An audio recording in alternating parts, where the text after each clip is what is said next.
British Renaissance literature. My specialty is in Milton and the 17th century, but in practice I probably teach more Shakespeare because of our class rotation. And recently I've been teaching a course on the Lord of the Rings with various levels of engagement from the students. It's been great fun, and so I've been thinking a lot about Tolkien's world as well as Lewis's worlds that they've been creating. And when last night David emailed me and said, "Do you need anything besides a mic?" And I emailed back and I said, "I'm old-fashioned, which means boring." And I said, "Unless you can accommodate some marionettes and a one-man tango dance." And he didn't write me back. So if it's a boring lecture, I'm just going to blame him, because I had the marionettes all ready to go. I think as David was advertising this, it had a different title, and as I was revising some of this, I came up with a different title. So the title now is called Music and Methexis: Creation and Temptation in Lewis's The Magician's Nephew and Tolkien's The Silmarillion. C.S. Lewis and J.R.R. Tolkien are two of the 20th century's great myth makers. In their myth-making, Lewis was consciously offering allegories of the Christian life, where narrative episodes in the Chronicles of Narnia are legitimately transformed into symbols or suggestive bits of theology about the Christian journey. In all fairness, Lewis preferred to think of his myth-making as offering supposals, that's his word, rather than straight allegory. In his reckoning, Aslan does not just represent the deity, but Lewis imagines Aslan as an answer to the question, what might Christ become like if there really were a world like Narnia, and he chose to be incarnate and die and rise again in that world, as he actually had done in ours. For him, our imaginations are invited to participate and to supplement his own myth-making, a dimension of reader participation and interpretation that goes beyond simple allegory, which conventionally argues that this thing in the text really stands for that thing outside of the text in a symbolic relationship.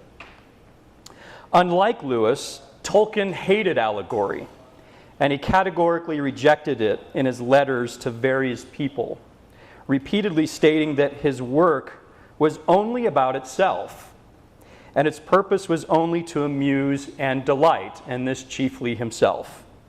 Like Lewis's idea of supposals, Tolkien preferred to think of his own myth-making work as being invested in what he calls applicability. For him, allegory freezes the meaning of something in its historical context and fuses it with the intentions of the author. Applicability, however, frees the narrative from those constraints and offers itself to the reader's horizon of experience. But in a revealing letter to one of his Jesuit friends, dated December 1953, on the eve of the publication of The Lord of the Rings, he seems to indicate the possibility for some allegorical interpretation, writing that, quote, "The Lord of the Rings is, of course, a fundamentally religious and Catholic work, unconsciously so at first, but consciously in the revision," end quote. So those of you who have read the novel can readily attest that the world of Middle-earth is oddly devoid of religion, prayer, gods, or goddesses who are invoked for aid, or cultic rituals or practices. This, despite his assertion that it is fundamentally religious and Catholic to boot. So in our time together, I want to put some pressure on the fundamentally religious worlds that Lewis and Tolkien invent, explicit in the one and implicit in the other, through two related avenues of narrative and theology: creation and temptation, as represented in Lewis's The Magician's Nephew, and in Tolkien's mythology of the elves called the Silmarillion, as well as some choice passages from The Lord of the Rings. Lewis and Tolkien depict the act of creation through the metaphor of music, and I intend to tease out a possible connection between their use of that metaphor and the ancient idea of Methexis, a concept that describes the participatory relationship between material things in the world and the eternal ideas from which they derived. And this is chiefly developed in Plato's philosophy. And also the relationship between the creator and the created in early Christian theology, having to do with understanding the nature of the being of God and the nature of existence. So I mean here to be suggestive more than anything. I'm not offering a tightly constructed argument, but I do hope we may have some time for some discussion afterwards. So my first section is called Creation Through Destruction. The lavish abundance of the mythic worlds of these two Oxford professors create, ironically grows out of their own experiences with large-scale destruction as soldiers on the Western Front in World War I, sometimes called the Great War or the War to End All Wars. And it was certainly a great war, involving most of Europe and the United States, but it certainly did not end all wars. The literary critic Roger Sale has called the Great War, quote, the single event most responsible for shaping the modern idea that heroism is dead. The Great War soured even the most idealistic because of the immense burden of loss. On average, 6,000 men were killed every day in a war that lasted 1,566 days. 6 million men were lost in Britain alone. This is an entire generation. Previous to those years, most Europeans and many Americans were invested in the myth of progress, the idea that humanity is getting better and better, evolving into more sophisticated thinkers and builders of civilization, aided by the rapid growth of technology that could end war altogether. Quote, the least informed of us realizes that the whole trend of history is against the tendency for men to attack the ideals and the beliefs of other men, declared one best-selling book in 1909.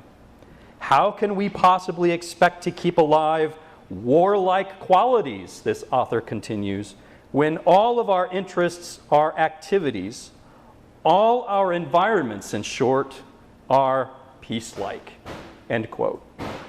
But the war shattered all of that as new technologies, mustard gas, machine guns, shells that could be launched from a mile away, only created new avenues of death. The war was, in the words of one historian, quote, like a colossal machine chewing up men and munitions like so much raw material.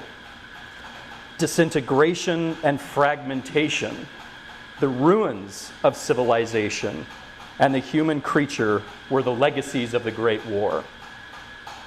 It may seem counterintuitive then, that in the midst of this fragmentation, there was an accompanying return to myth and the medieval quest romance.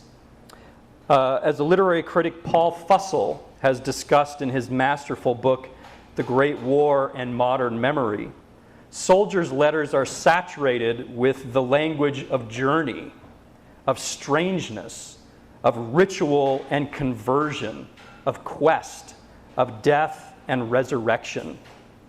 And the most popular by far of any book carried by soldiers and read to pieces in the trench was John Bunyan's 17th century bestseller, Pilgrim's Progress, with abundant allusions to the Slough of Despond, the Valley of the Shadow of Death, the Talons of Apollyon, the city of destruction, and visions of the celestial city appearing in the forms of reinforcements, supplies, and welcome sleep. The war's technology of death had forced a moment of unprecedented meaning. How do we make sense of all of this death and suffering? And the lenses of the great myths of the past helped to structure how soldiers understood and interpreted their own trauma.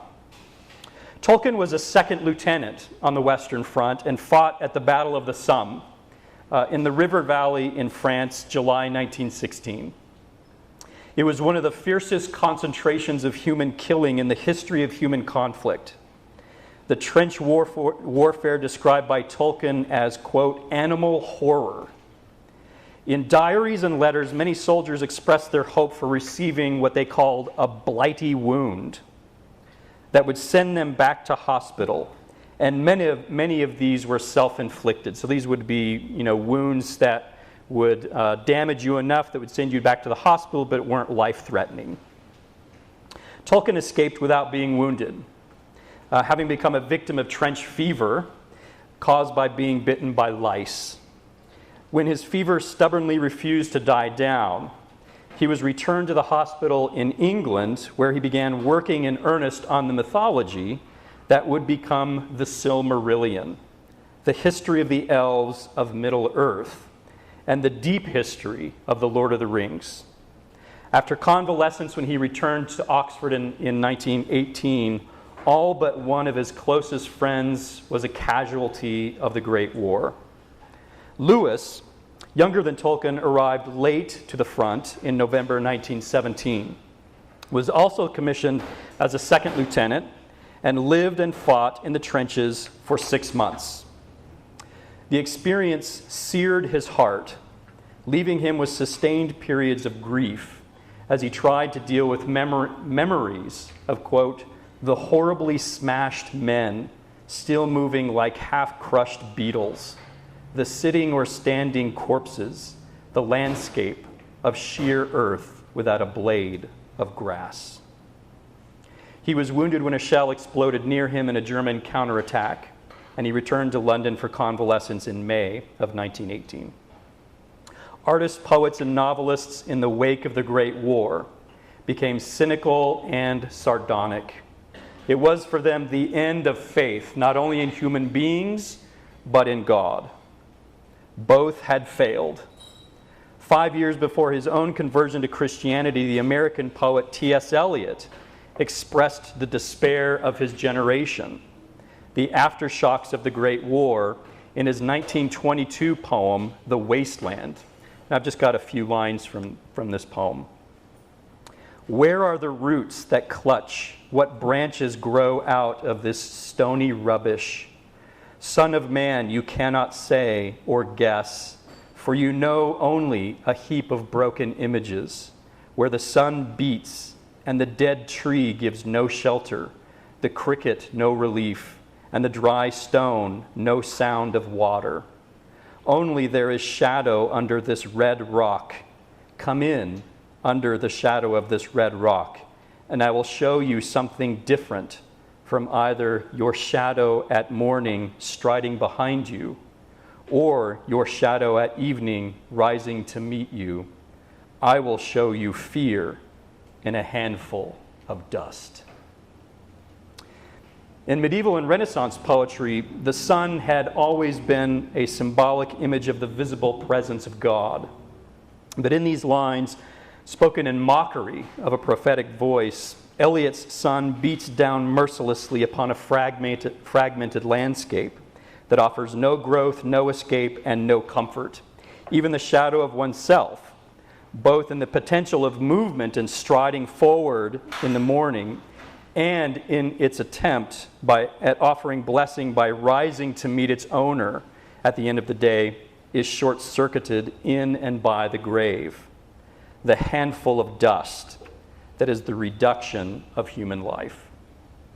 One might hear an echo of Hamlet's assessment of human potential here, that despite our being, quote, noble in reason, infinite in faculties, in form and moving, how express and admirable in action, how like an angel in an apprehension, how like a god, the beauty of the world, the paragon of animals. We are inevitably diminished in Hamlet's eyes to our essence, this quintessence of dust. Quite simply, for Hamlet at that moment, there is no there. Similarly, Virginia Woolf's 1925 novel, Mrs. Dalloway, features a day in the lives of two characters. A surfacey titular character who's preparing a dinner party for her high society friends, and a World War I veteran named Septimus Smith, who suffers from shell shock, sees the ghosts of dead soldiers, and eventually takes his life because he cannot re-assimilate into civilized society. In one incident, several characters in various locations around London look up in the sky to see a plane skywriting, but none of them can discern what it says. Some of them think that the word that it's spelling is toffee. Some of them think that the word it's spelling is glaxo, and some think that the word is cremo. It's pretty different words, two of them nonsensical. But it's one of the several devastating symbolic critiques in the novel over the possibility of belief in some ordered, transcendent, and fundamental meaning governing human life and action. The world was, rather, a place that, quote, wavered and quivered and threatened to burst into flames. So both Tolkien and Lewis were countercultural than their modernist peers in this way. The University of Oxford in the 1920s was a hotbed of atheism and jaded views of human potential. But Lewis and Tolkien believed that violence, grief, and unimaginable suffering could be the setting for authentic heroism, courage, friendship, and compassion. So it's from within the framework of horrific destruction that we must begin to address how Lewis and Tolkien represent the creation of fragile and beautiful things in The Magician's Nephew and The Silmarillion. The novel that comprises the first narrative movement of the Chronicles of Narnia, The Magician's Nephew, was actually the last that Lewis wrote for the series. It's a kind of flashback that gives prior context to the other novels as it deals with the creation of Narnia. You might recall, if you're familiar with the novel, that after the protagonists Diggory and Polly bring Queen Jadis to London, she wreaks havoc, and Queen Jadis is the White Witch from The Lion, the Witch, and the Wardrobe. As she sits astride a horse, striking terror around her, Diggory grasps her ankle and activates the yellow ring that will transport them all from London to the wood between the worlds, sort of a holding station. He does so at considerable cost because he receives a kick in the face from Jadis, but he manages at a third try to hang on to her, at which point the many linked bodies of Diggory, Polly, Uncle Andrew, who's sort of the early villain in the novel, Jadis, a cabbie, and the cabbie's horse named Strawberry, find themselves in the woods. Before any can recover, and in order to get Jadis as far away from London as possible, Polly and Diggory activate the green ring, which transports them to another world. The world in which they appear, however, seems to be a great void, a great nothingness. Quote, an empty world, Jadis laments, where my doom has come upon me. Why such a place would be her doom is a separate question that I will get to in a moment. They all soon discover, however, that it is not a place of nothing, but that it is a place of infinite potential and possibility. They have emerged into a nothingness that will become, in fact, is becoming, Narnia, at the precise moment of its creation. Seen, of course, but heard first in song. Diggory's impression of the song is that it came from every direction at once, and even though there seemed to be no distinct tune, the narrator describes that it was, quote, the most beautiful noise he had ever heard. It was so beautiful that he could hardly bear it, end quote. Immediately, the one voice was joined by other voices of a higher register that perfectly harmonized with the original voice. Every star that ever existed in Narnia's skies burst upon the scene all at once. A lively sun arose on the horizon, casting pink and golden light to a valley, a river, mountains, earth, rock, and water.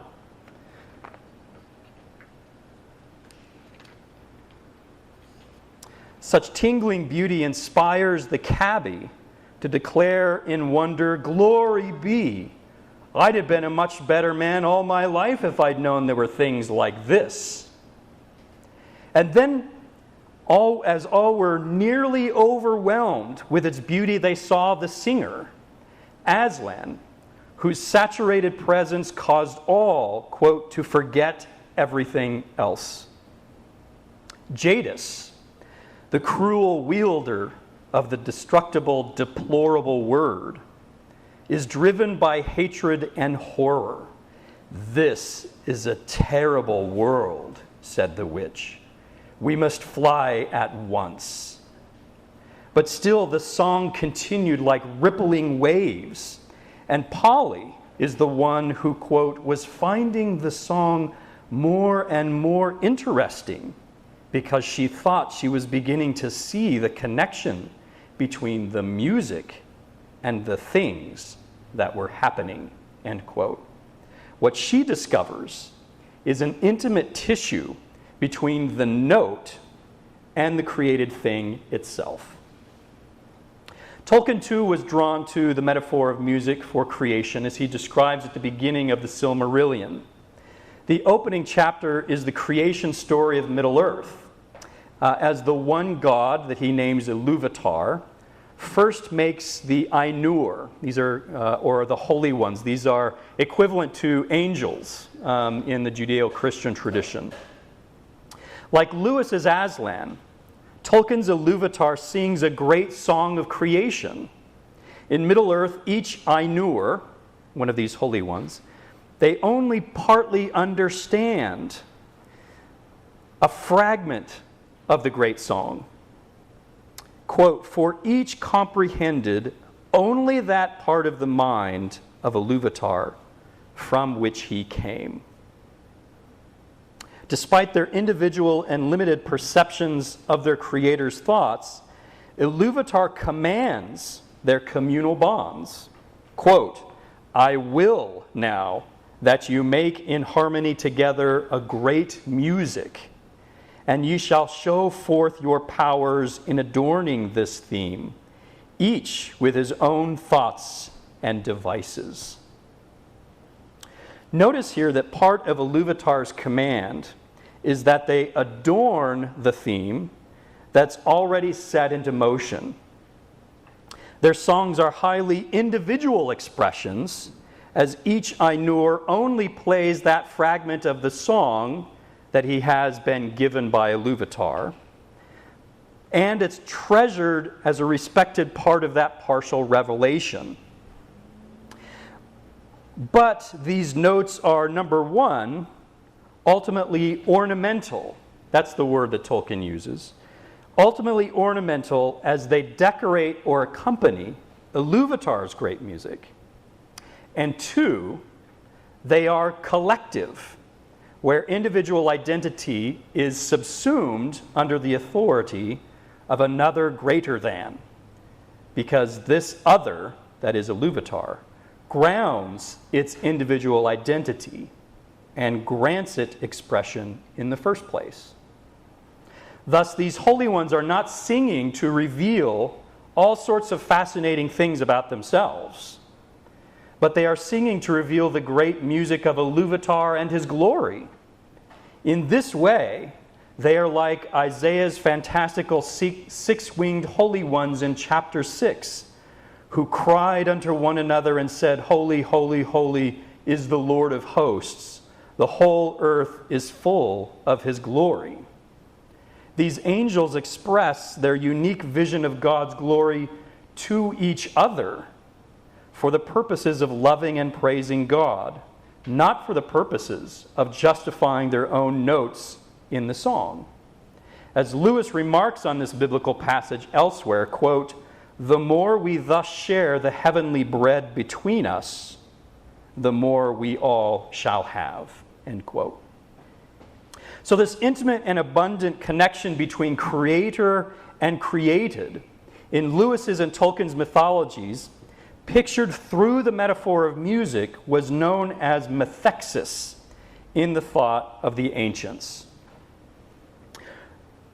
It's a term that's often translated as participation, but it has its Greek origins as a term that describes the relationship between a dancer and the dance, an audience and the theater, or the ways that objects in the material realm are derivative of eternal ideas of those things in the mind of the gods. So let me give you just an example, because this is kind of strange. The way that Plato, for instance, thought about material reality is that a chair, like all chairs, participates in the eternal idea of chairness itself, which exists in the minds of the gods.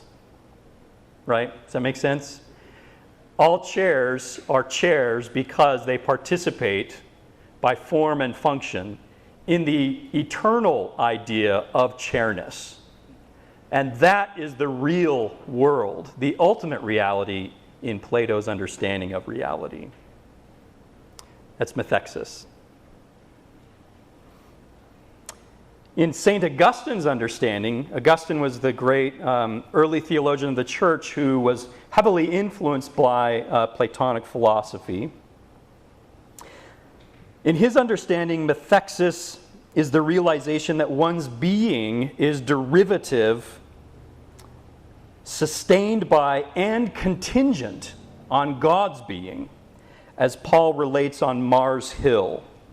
For in him we live and move and have our being. Acts 17:28.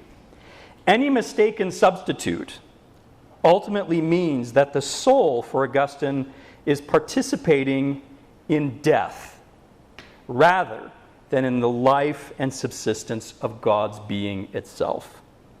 He confesses, quote, my sin consisted in this, that I sought pleasure, sublimity, truth, not in God, but in his creatures, in myself and other created beings, so that I was plunged into miseries, confusions, and errors, end quote. He describes his mistaken loves as his soul's feeding on a diet of the sun and the moon, your beautiful works, as he speaks to God, rather than on the creator of those works. For Augustine, the whole cosmos, even the fallen one, is driven by love and participation. God loves in creating that which is not himself, to give himself completely and ultimately to it. And the creation loves God properly when it finds its deepest delight and joy in God. But sin has broken that dynamic and has redefined it. One, it has redefined where we place our devotion, and two, the degree to which we participate in those things that we love. Evil continues to disrupt and destroy and fragment the human will to return to delight and participation in God's being. But believers like Tolkien and Lewis proclaim what Joseph states to his brothers. Ye thought evil against me, but God meant it unto good. Genesis 50:20. Hence, for believers, God comprehends evil within his song and also overcomes it. So this is part 2, temptation and self-will. The breaking of the song of participation is the nature of every temptation in the Christian faith and in the mythologies of Middle-earth and Narnia. When one sins, what is valued is one's own will, and thus we deny our dependence upon God as one of his creatures. In John Piper's words, our sin means that we belittle the glory of God. So temptation is linked with creation. Sin is defining one's glory and one's vision of the good for oneself, and it is the denial of creation as it is supposed to exist under the authority of God, proclaiming his glory and living by his definitions of the good. Middle-earth and Narnia have their villains, all seeking their own glory and defining their own good. In Tolkien's creation myth, one of the greatest of the Ainur, named Melkor, later to become the master to the evil Sauron of the Lord of the Rings, received the song of Iluvatar, but he sought to, quote, interweave matters of his own imagining that were not in accord with the theme of Iluvatar, and thereby desired to increase the power and glory of the part assigned to him, end quote. So the assertion of his own will above that of Iluvatar causes immediate discord and confusion that grows and spreads to all the other Ainur who are playing in accordance to the theme. And it's such an interruption and a temptation that it leads other Ainur away to imitate Melkor instead of singing the song that they're supposed to be singing. Iluvatar rises and he begins a third song that is even more beautiful and deep, bringing into greater relief the vain and discordant theme of Melkor. But Iluvatar's new song doesn't just outplay Melkor's. Iluvatar's song incorporates Melkor's discord into a swelling movement that ends in a single harmonious chord. He then declares to Melkor, quote, no theme may be played that hath not its uttermost source in me. And he warns that those who attempt to alter the great song, quote, shall prove but mine instrument in the devising of things more wonderful, which he himself hath not imagined, end quote. Here Tolkien recognizes the goodness that God creates beyond our imagining. Even when we feel that the evil of our self-will has ruined us. You might remember that after Aslan is sacrificed in The Lion, the Witch, and the Wardrobe, and he is resurrected, Susan remarks in wonder, what does this all mean? And Aslan responds, it means that though the witch knew the deep magic, there is a magic deeper still, which she did not know. Melkor does not understand the magic deeper still of Iluvatar's great song. He does not truly repent and remains in exile in darkness and the void. So he has this long struggle against the elves to seduce them to darkness. He's always trying to return by means of guile. We, fortunately, through our repentance, are ushered into the very presence of God as we readjust the notes that we are playing to his song. Something similar happens in The Magician's Nephew.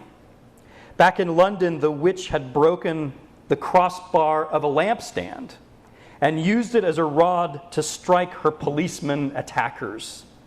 When she sees Aslan striding towards her during the act of creation, she throws the iron bar at him and strikes him squarely between the eyes. But Aslan continues striding, singing, and creating without notice, and the witch flees in panic with a shriek. What she meant as an attack and a disruption of Aslan's song becomes something else. For a lamppost grows where the rod fell to the grass, and it becomes the lamppost where Lucy meets the faun Mr. Tumnus in The Lion, the Witch, and the Wardrobe. Aslan restores and recreates the broken rod into what it really was all along, even in its brokenness, as it participates in the divine song. While the others present are struck with wonder, Uncle Andrew totally misses the point. Quote, "I have discovered a world where everything is bursting with life and growth. The commercial possibilities of this country are unbounded," he says.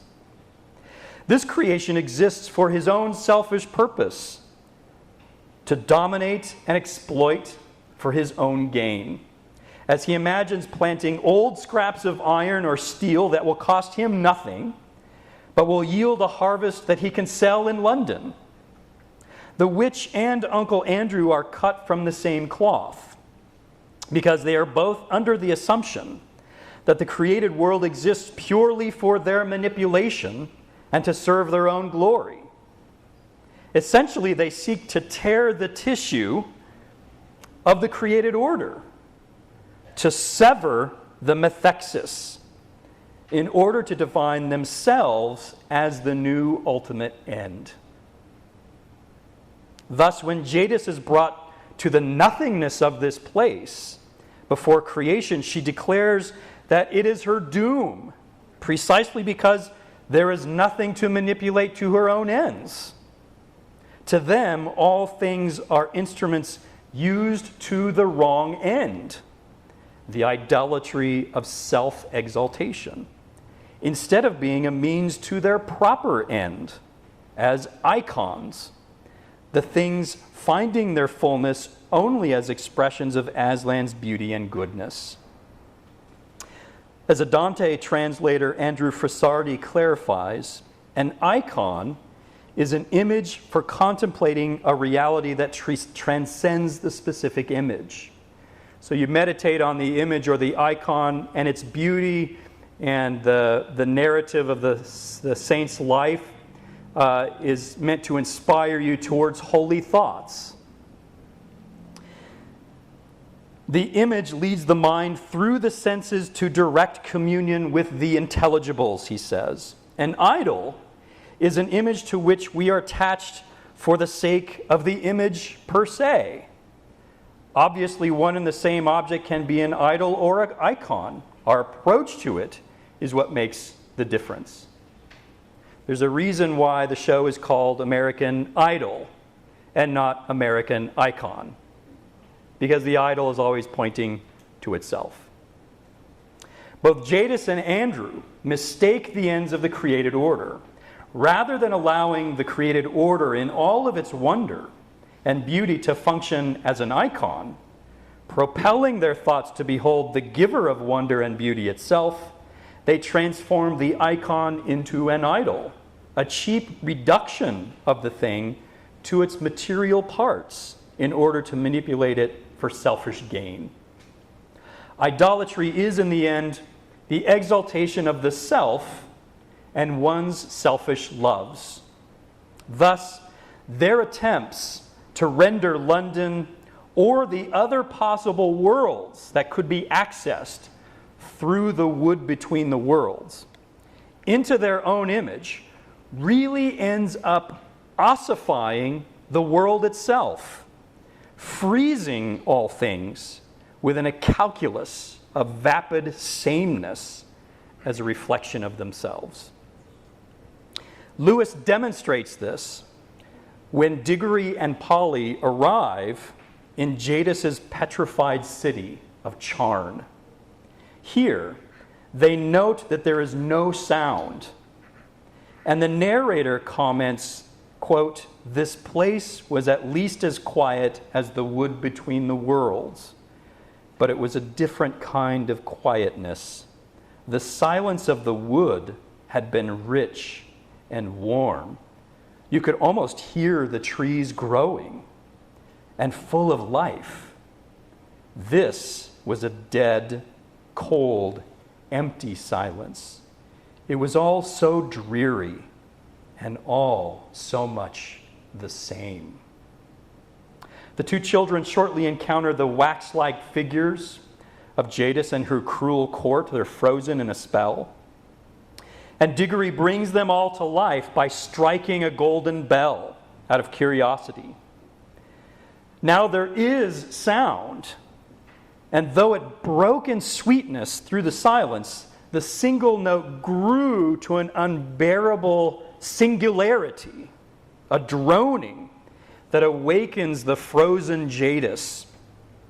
So that frozen quality of charm, which I am linking to the sin of idolatry, the breaking of the tissue of Methexis, and the desire for domination over created things, Lewis carries over into his depiction of the perpetual winter kingdom of Queen Jadis in The Lion, the Witch, and the Wardrobe, before Aslan arrives.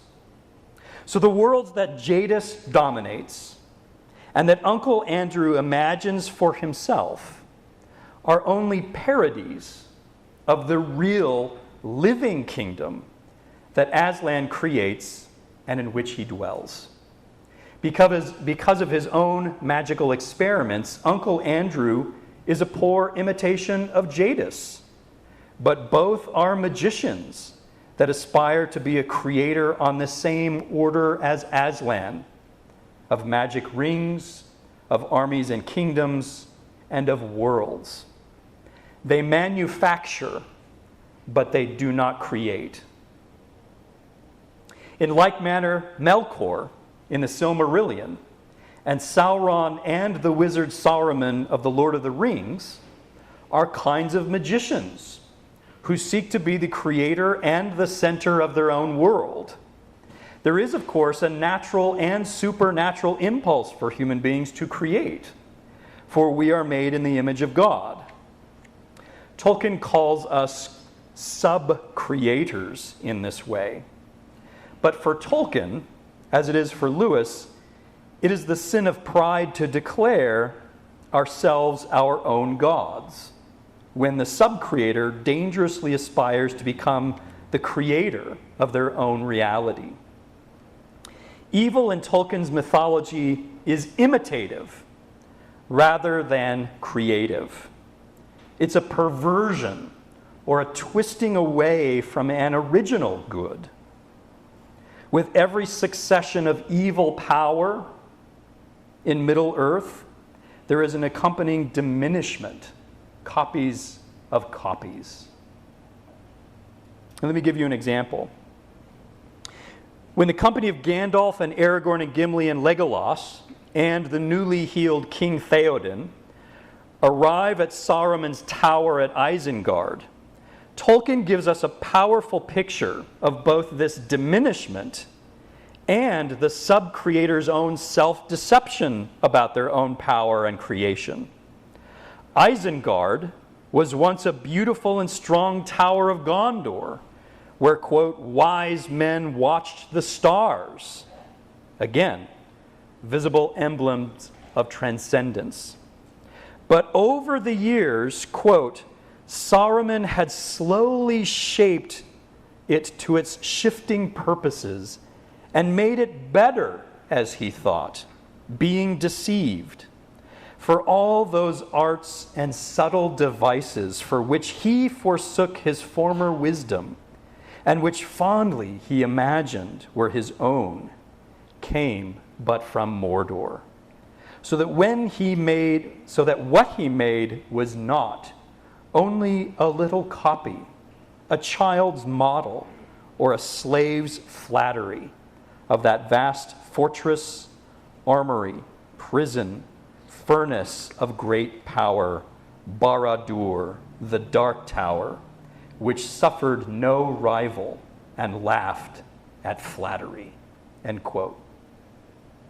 Saruman thinks he has enhanced the glory of the Tower of Orthanc by a power of his own. But the narrator here makes it clear that his power is derivative of Mordor's power, and that his own creation is equivalent to a child's house of cards.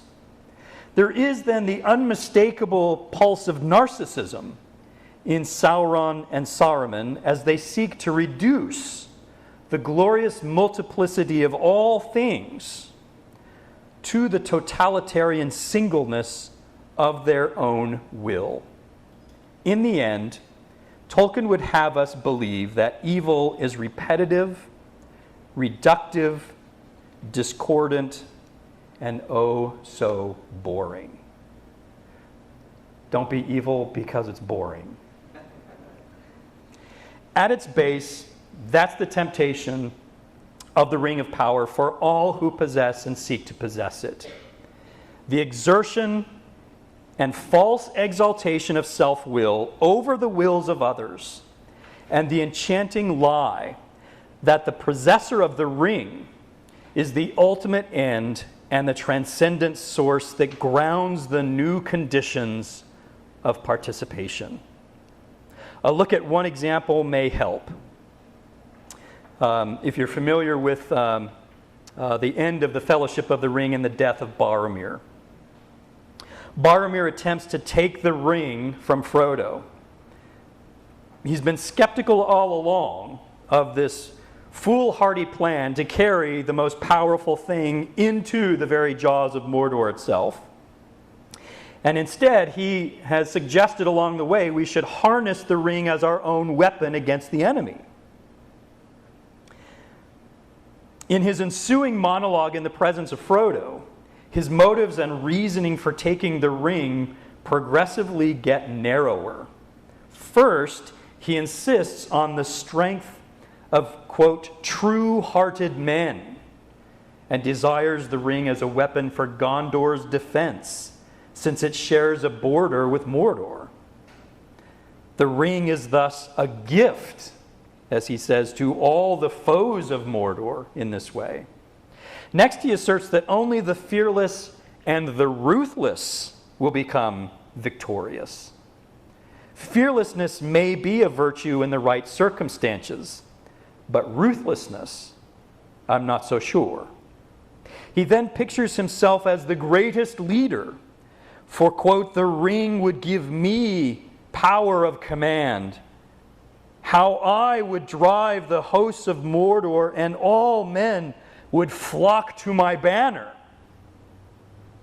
In the mere presence of the ring, Boromir has strayed from the motives of national defense to personal glory and singular exaltation. So it is with all those who are tempted by the ring, regardless of their motives.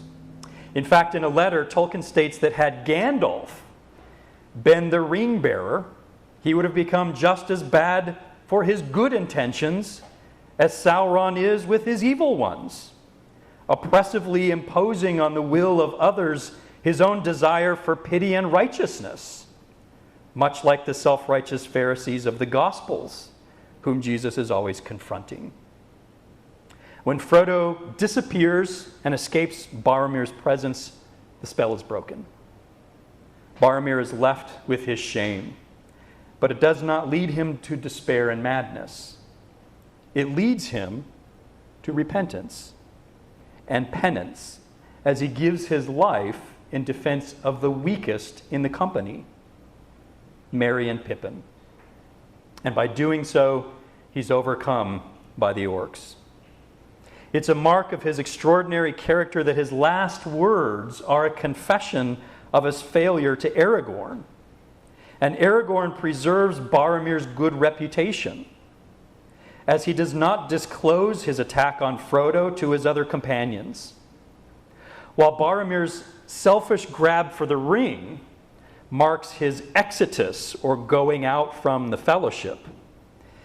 It's Aragorn's tender pity that accomplishes Boromir's reditus, the return or the restoration of Boromir's place as a great warrior of the fellowship and of all Middle-earth, not just a son of Gondor, buttressing his nation's prideful and fading glory. Boromir fails in his temptation, but he ultimately achieved victory over the ring in and through the sacrifice of his own selfish vision of Methexis towards the reordering of things to their proper end. Last section, I promise, called Love and Methexis. Doing so is then the reordering of what one loves and the degree to which one loves it. In his treatise on music, Augustine states, quote, "The soul possesses order, which is loving what is above itself, that is God, with its whole self and its fellow souls as itself. Indeed, by this virtue of love, it orders inferior things, and it is not soiled by them." So the idea for Augustine is that under grace, one is enabled to participate back in the being of God in a proper way and to love God in a proper way, instead of loving the things of this world in an improper way. So once the soul has reordered its loves and is contemplating and loving the highest of things, it can then properly love all the other things below it. Does that make sense to you guys? That's the idea that Augustine is getting to. Although Tolkien does not use this language, this kind of language in the novel, we might suggest that Boromir has reordered his soul's loves once the seduction of the ring has passed. His temptation scene, fail though he does, is a kind of crucible for accomplishing that kind of soul's labor. In closing, let me point out the prevalence of in-between spaces in The Magician's Nephew. Doors, hallways, attics, courtyards, and most obviously the wood between the worlds. Similarly, one of the earliest lyrics in Tolkien's The Lord of the Rings centers on the novel's most prominent symbol throughout, that of the road. And here's Bilbo's simple lyric that gets introduced early on. "The road goes ever on and on, down from the door where it began. Now far ahead the road has gone, and I must follow if I can, pursuing it with eager feet until it joins some larger way where many paths and errands meet, and whither then, I cannot say." There's a sense of expansiveness in Bilbo's song, as the narrow and the familiar road that one is currently traveling is inevitably bound to a larger and unfamiliar way that opens up to an ever-widening vista of perspective and significance. The good that one is pursuing at the moment on the road of one's journey is inevitably linked to a much larger one whose twists and turns we cannot see. And you might remember that one of Bilbo's early titles for the book that he's writing in his adventures was called There and Back Again. Now, the title for this book undergoes a series of revisions as Bilbo's journey gets ever bigger. And as he contemplates the different significance and shifting of the quest. What began simply as him titling it My Diary, Frodo has finished as a book with the epic title The Downfall of the Lord of the Rings and the Return of the King. That's quite a journey. My Diary, that's where it begins, and it ends with the epic. Both Lewis's and Tolkien's novels are about journeying from one place to another, about potential movement in one direction or another, what we might call a liminal space, a threshold. Temptation is a lot like the wood between the worlds, or like a door, or a hallway, or a road, for it is the place of potential movement and a point of crisis for determining what is loved and to what degree. Temptation is the liminal site that is the threshold of Methexis, participation. Because temptation shapes desire, where one's actions are inscribed either within the ultimate end of being obedient to the highest good, that is, loving God, or satisfying the marginal end of a much lesser good, loving oneself. So when Diggory finds the silver apples of life that Aslan has commanded that he fetch, he is tempted by Jadis to give it to his sick mother instead of presenting it to Aslan, the one to whom it belongs. And here I think, if you know anything about Lewis's biography, this is a moment when Lewis is confronting his own fears and anger over the early loss of his own mother. Diggory's mother is dying. But evil appears at this moment to Diggory as something good in the witch's temptation. What kind of boy would choose not to heal their mother if it were in his power to do so? And that's how evil often appears to us at the moment of temptation, not in all of its hideousness, but as some kind of gain or good that we define. In our temptation, we move in Methexis, either closer to and more like God, and toward that which we were created to be, or further from God, and more like an Uncle Andrew, or a Queen Jadis, or a Sauron, or Saruman. One who, as Aslan describes, quote, has made himself unable to hear my voice, unable to hear the song of creation. Diggory chooses the song, obedience to the highest good, not the fulfillment of a lesser good of his own definition. And thereby, he gets more. He was expressly not given the promise by Aslan that if he fetched the silver apple and gave it to its rightful owner, his mother would be healed. It was not a quid pro quo. But in his obedience, he also gets compassion. That's what he gets. He gets the tears of Aslan, weeping because of the pain of death and the reality of sickness. That's what he gets. But in his obedience, he also gets by Aslan's grace the healing of his mother through the gift of a second apple, even as he did not even suspect this to be a possible outcome. Thus, the moment of temptation, the crucible of choice between what one loves and the will to obey the higher love granted Diggory, as it does for us all, a greater love for Aslan himself, and a deeper participation in the love song of the church for its bridegroom. Thank you.